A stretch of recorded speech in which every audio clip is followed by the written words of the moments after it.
get to some tweets here and some text messages. 502-571-9970 from Missy says, hey, Ben, there's a tweet going around from some guy who used the sleep recorder app, and it only recorded his farts. Have you seen it?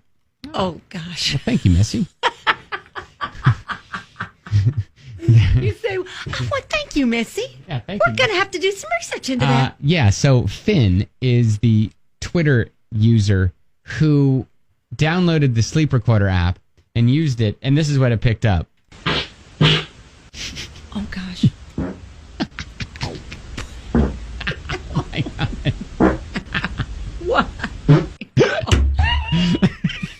I'm sorry. Well, they're all quick. I'm sorry. I mean... I'm sorry. I mean, you're sleeping. You have no control, right?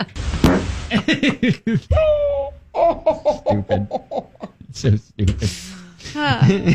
So he has like 223,000 likes, over 61,000 retweets on this. Oh, gosh. Wow.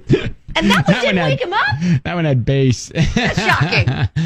That's shocking. Oh, that sleep recorder app thing is the real deal. Oh. I am never going to use it. I don't want to know. All right, so I don't want to know. At Ben and Kelly Show, if you want to see it.